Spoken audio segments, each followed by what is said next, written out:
Oh, diba, buo na dito. Wow. Buo na sa pinakababa natin dito. So ganito na yung itsura dito. Dito sa may parting baba niya ay kompleto na dito. Nasa taas na sila. Yan, ginagawa na rin yung parapet wall. At saka sa gilid niya ay meron pa rin dyan pedestrian dito o sidewalk. Uy, pang-apat na yata na span. 1, 2, 3, 4. O nga, pang-apat na. Ayos. Ito may mga scaffoldings na dito. Saka ito may hagdan na. Saka may meron na rin mga tolda o mga net na blue sa taas niya.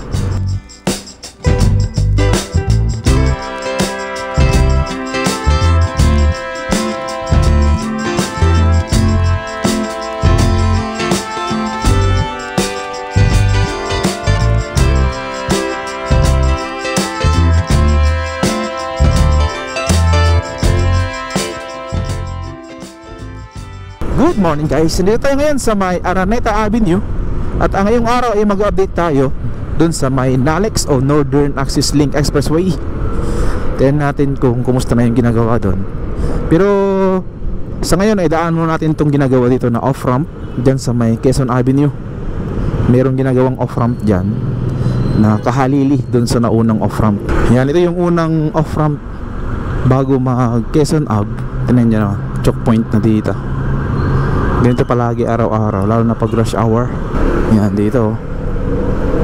So yung ginawa nilang solution ay naglagay sila dun ng isa pang off-ramp pagtawid naman ng Quezon Ave, siguro 50 meters away ng Quezon Ave. Yan, ganito sitwasyon dito, lalo na pag rush hour. Yan. So hopefully pagkatapos nun, pag nag-open na yung off-ramp dun, ay malaking bagay o malaking kabawasan dito. Ito naman yung ginagawang ano dito, barangay hall.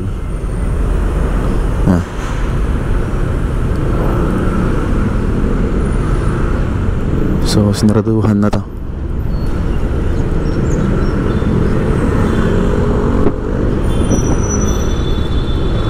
Yan, ito yung off-ramp dito na ginagawa. Ito yung mga poste nya. Yun. Meron ng ano siguro to, concrete slab. Dito may platform na yata to. Ayan o. Oo nga, meron na nga. Baka meron ng concrete slab to sa taas. O diba, buo na dito. Wow. Buo na sa pinakababa natin dito. So ganito na yung itsura dito. Dito sa may parting baba niya ay kompleto na dito. Nasa taas na sila. Yan o. Ginagawa na rin yung parapet wall. At saka sa gilid niya ay meron pa rin dyan pedestrian dito o sidewalk sa may pinakagilid niya, kung makikita nyo. Siguro wala nang isang buwan to o isang buwan yung antayin natin magbubukas na to. Ayos. So ganito yung ano dito sitwasyon, yung ginagawa nilang off-ramp paglagpas ng Quezon Ave. Yan. Alright, so yun, diretso tayo sa may ginagawa nilang NALEX dito sa may Balintawak. Let's go. So yun, ito na. Uy, pang-apat na yata na span. 1, 2, 3, 4. O nga, pang-apat na. Ayos. Yan. Ganyan kalaki itong mga nilagay dito na precast concrete slab. Hanggang dun yun, sa pababa dun sa may overpass sa kabila. Puntahan din natin yung overpass dun sa kabila. Check natin yung mas malapit na area dun para makita nyo yung ginagawang mga pierheads, kung saan pinapatong yung mga girders. Ganito kasikip yung kalsada dito, kaya pag may mga truck na dumadaan ay talagang magbigayan dito. Ayan, maliit lang to. Pag dalawang truck na malaki, wala na, hindi na kasya. Ito na yung mga girders na pinatong. Tayo sa may overpass. Daan tayo dito.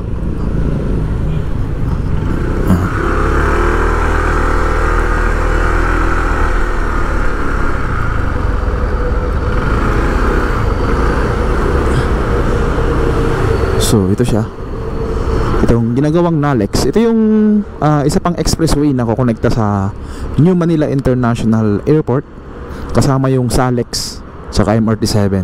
Meron din ginagawa dun sa bandang Pampanga sa may Tiplex. Meron dun kukonekta rin sa New Manila International Airport, pero hindi ko lang alam kung start na yung construction dun. So sa ngayon ay dito muna tayo. Yan pang-apat na span na sila dito sa NALEX. Yan yung mga nakapatong na precast concrete slab. Yan. Ito naman yung papuntang Skyway ito. Itong sa kanan. Pag umakyat ka dyan, Skyway Stage 3 hanggang na yan, papuntang Buendia, papuntang SLEX yan, papuntang Laguna, yan, papuntang South kung datan ka dito sa may Skyway Stage 3. Ito naman, Balintawak to, sa may bandang sa inner lane nya, papuntang Balintawak yan, papuntang EDSA. Yan. So ngayon, check natin dito. Ito yung mga girders na pinatong dito, itong mga Unibridge steel girder dito. Yan pag sa drone nakikita mo to na maliliit lang, pero pag nilapitan mo sobrang laki nito. Siguro yung taas nito nasa 2 meters, tapos yung lapad nya mga kulang-kulang 1 metro o 1 metro na to. Hindi, yung haba nya mahaba to, parang nasa 30 meters yung haba nito, 250 mula sa span na yan, mula sa poste na yan hanggang dito sa poste na to. So ganyan ka dito, kalaki at kahaba itong mga pinapatong dito ng mga girders. So ikot tayo dun sa kabila, balik tayo dito sa papuntang north.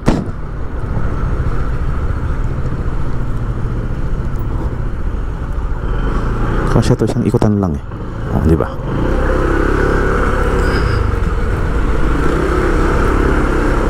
Ayan, ito naman yung papuntang north.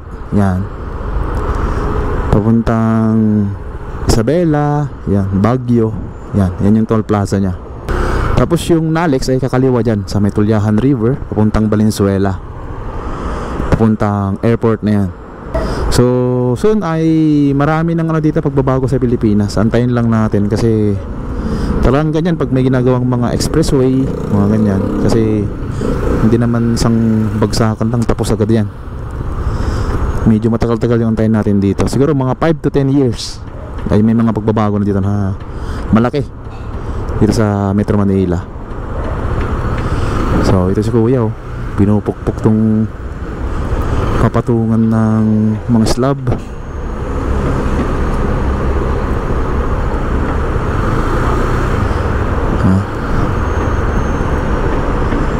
May mga harness yan, sigurado. Safety first yan pag ganyan. Mga mataas yung ginagawa nila. Yan, naka-harness yan, nakatali. Kahit mainit yung panahon na tuloy-tuloy sila dito sa parte na to. Dito sa ginagawa nilang NALEX o Northern Axis Link Expressway. Laki. Meron din dito si Kuya. Ilan sila? 3, 4 yata sila. 3. Iwan ko lang kung meron pa sa kabila. Yun, nakikita ko dito 3 sila dito sa parte na to ng poste. Meron din dun sa unahan. Alright, baba tayo. Punta natin yung baba dun sa papuntang Tulyahan River kung meron itong mga poste na. Yan. Pagbaba mo dito, kitang-kita mo dito na sobrang laki niyan.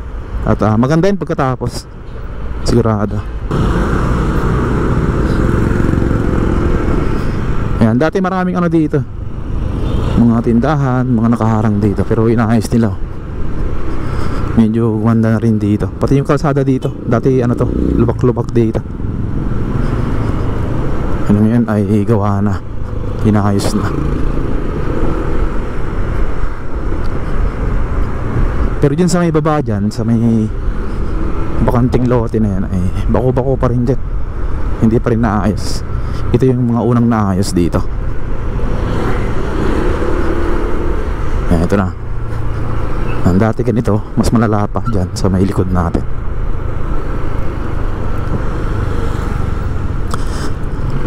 Tapos ito naman yung pinakalas na poste dito sa ginagawang Nalex. Ito may mga scaffoldings na dito, saka ito may hagdan na eh.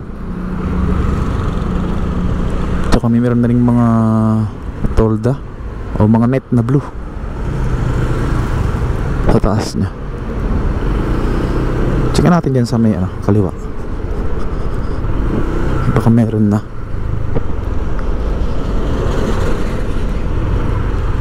Wala pa rin.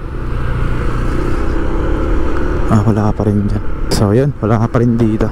Pero check natin sa drone, baka mayroong pagbabago. Let's go.